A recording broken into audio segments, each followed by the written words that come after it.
Será que deixamos passar despercebida uma filha de Israel cuja história repousa discretamente entre os patriarcas? Quantas vezes lemos o capítulo 34 de Gênesis e seguimos adiante, sem nos deter na mulher cuja dor foi registrada em poucas linhas, mas cujo sofrimento ainda ressoa nos dias de hoje? Diná, filha de Jacó, é um nome que muitos ignoram, uma tristeza que raramente abordamos.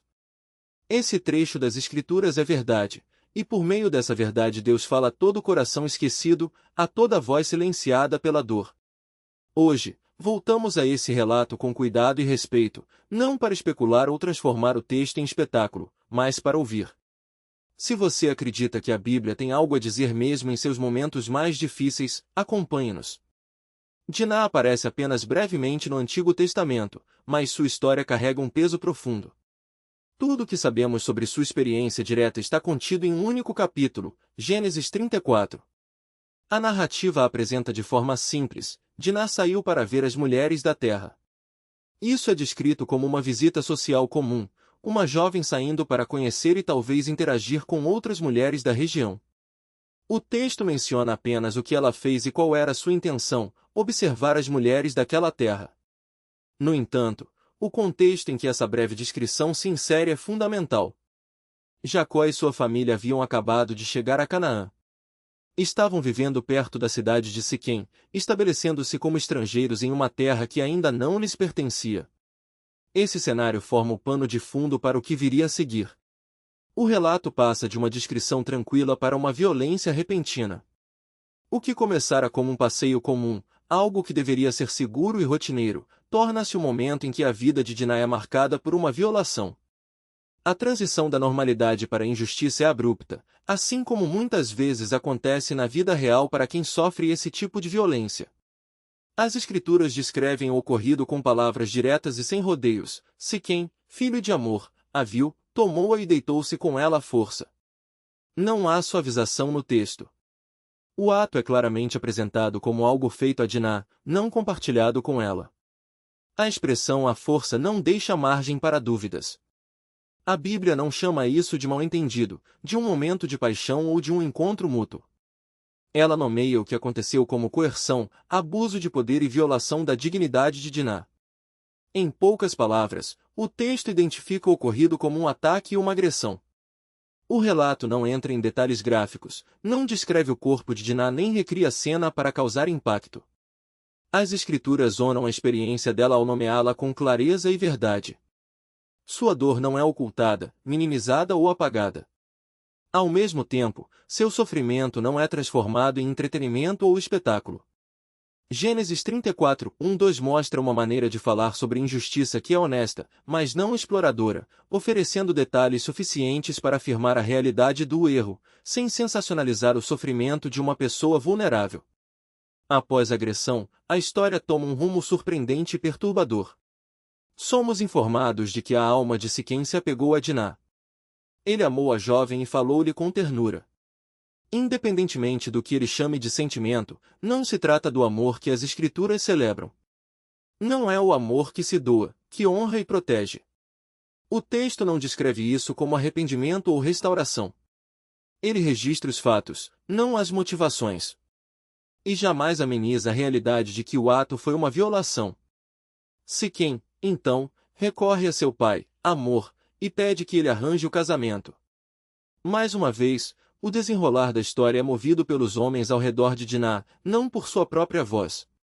Na narrativa, ela continua sendo objeto de ações, não uma pessoa ouvida. No entanto, o silêncio em torno de seus pensamentos e sentimentos não apaga o que aconteceu. O erro foi claramente nomeado no versículo 2, e essa nomeação continua a moldar a forma como lemos cada versículo seguinte. A Bíblia não reinterpreta a situação como um romance. Ela não permite que o discurso de desejo posterior anule a verdade da violência anterior.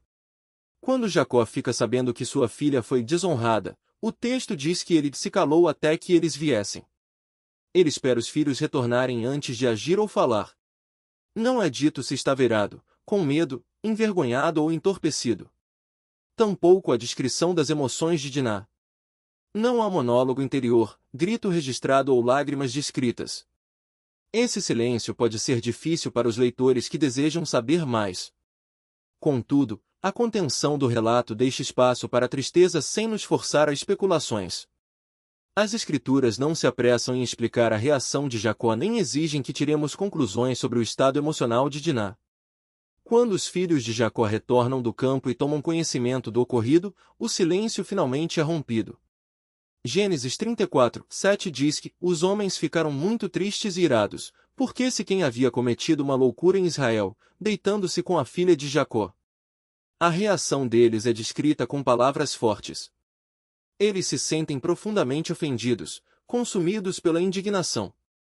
O texto chama o ato de loucura, de ultraje, de uma violação do que deveria ser sagrado na família da aliança de Israel. Dessa forma, a Bíblia nomeia o erro, reconhece a ferida e afirma que a injustiça é real. Gênesis 34 prosseguirá mostrando que os seres humanos, mesmo aqueles que estão legitimamente indignados, podem fazer com sua revolta.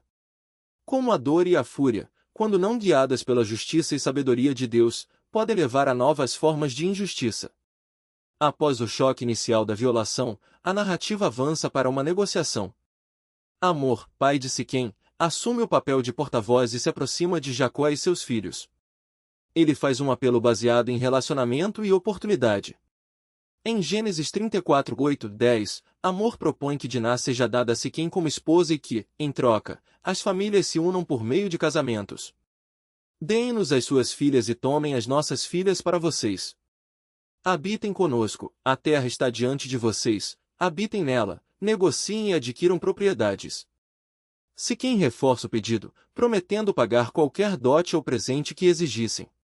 Peçam-me o presente de casamento e o dote que desejarem, e eu darei o que pedirem, apenas me deem a jovem por esposa. As palavras são generosas, até mesmo lisonjeiras, e a oferta combina apelo emocional, benefício econômico e aliança política. O texto registra a proposta, mas não afirma que Deus aprovou essa união ou que as promessas eram atos sinceros de arrependimento. O foco permanece no que está sendo dito e oferecido, não em sua retidão. O discurso deles tenta normalizar o ocorrido ao avançar rapidamente para o casamento e a aliança, mas a descrição anterior da violação permanece como uma sombra não resolvida. A oferta de presentes, dotes e terras não consegue apagar a realidade do sofrimento de Diná nem a injustiça já reconhecida. Em resposta, os filhos de Jacó entram na conversa, e o tom do relato muda mais uma vez.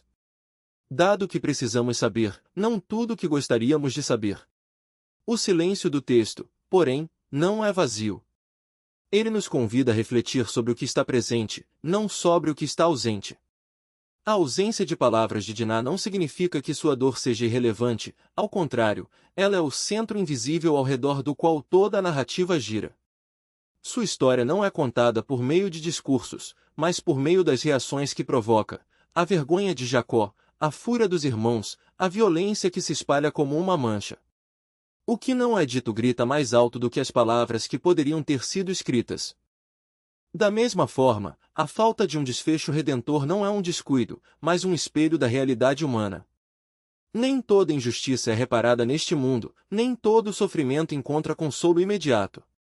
A Bíblia não suaviza essa verdade, ela a expõe com honestidade brutal. O que resta, então, não é uma história incompleta, mas uma história verdadeira, uma que reconhece os limites da justiça humana e a complexidade do mal. Os filhos de Jacó agiram movidos por um senso distorcido de honra, mas sua violência não trouxe cura para Diná, nem paz para a família. Pelo contrário, ela gerou mais medo, mais insegurança, mais consequências não resolvidas.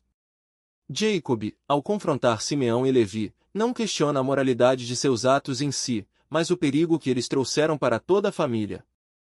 Sua preocupação é pragmática. Vocês me fizeram odioso aos habitantes desta terra. Gênesis 34.30.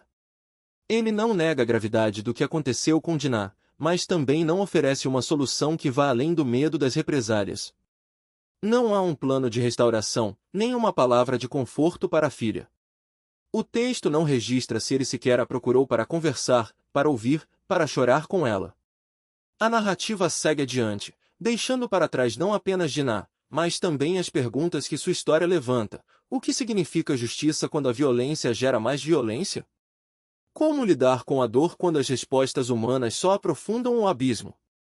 Essas perguntas não são respondidas no capítulo, mas são essenciais para quem lê.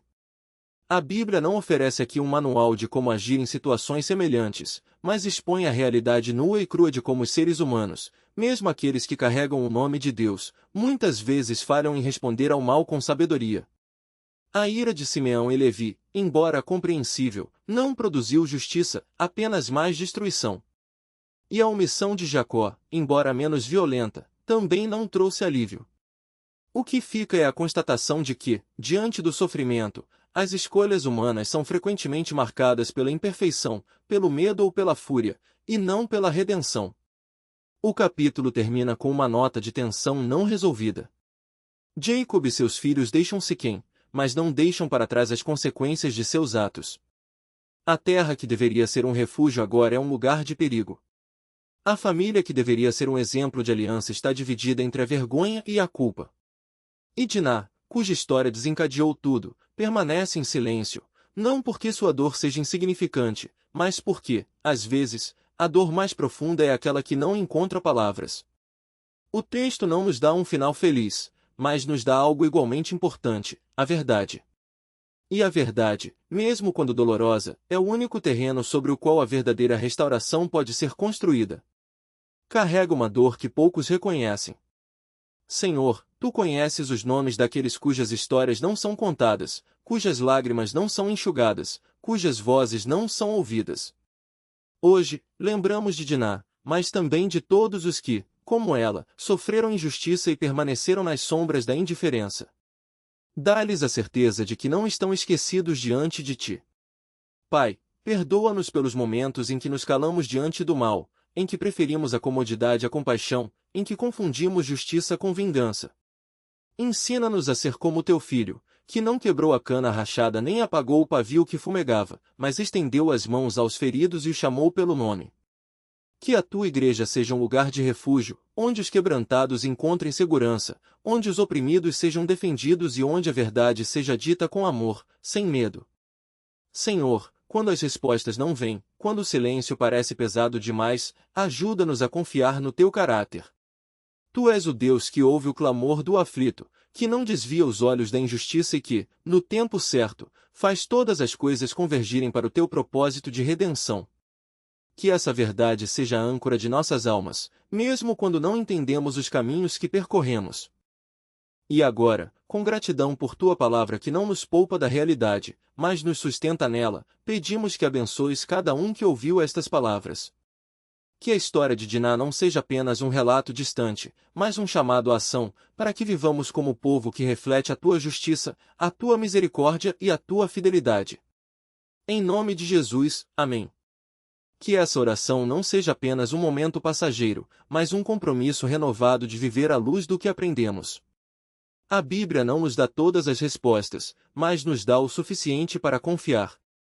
E é nessa confiança que encontramos força para seguir adiante, mesmo quando as perguntas permanecem. Que Deus nos abençoe e nos guarde. Carrega feridas que outros não conseguem enxergar, aqueles cujas histórias mal conseguem ser colocadas em palavras. Cura-os com a Tua misericórdia, sustenta-os com a Tua presença, orienta-os com a Tua sabedoria nas escolhas que enfrentam. Ensina-nos, como Teu povo, a caminhar com justiça, compaixão e humildade diante de Ti. Guarda nossos corações da vingança e do desespero. Ajuda-nos a confiar que a Tua justiça é mais elevada, mais pura e mais certa do que qualquer coisa que possamos construir por nós mesmos. Pedimos tudo isso em nome de Jesus Cristo, nosso Salvador e Senhor. Amém. Ao encerrarmos este estudo, agradecemos por dedicar este tempo à Palavra de Deus. Se estas reflexões fortaleceram a sua fé ou lhe deram palavras para compreender passagens difíceis das Escrituras, não pare por aqui. A jornada de conhecer a Deus e viver a sua vontade é contínua. Os vídeos que aparecem agora na tela são convites para aprofundar ainda mais o que foi discutido. Cada um deles explora a Bíblia de maneira prática, ajudando a viver a fé não apenas como teoria, mas como realidade concreta no dia a dia. E se ainda não o fez, considere se inscrever neste canal. Assim, você não perderá os próximos ensinamentos, sempre fundamentados nas Escrituras. Sua presença aqui é um presente, e minha oração é que, ao continuar ouvindo, Deus siga firmando você na sua verdade, na sua justiça e na sua misericórdia infalível.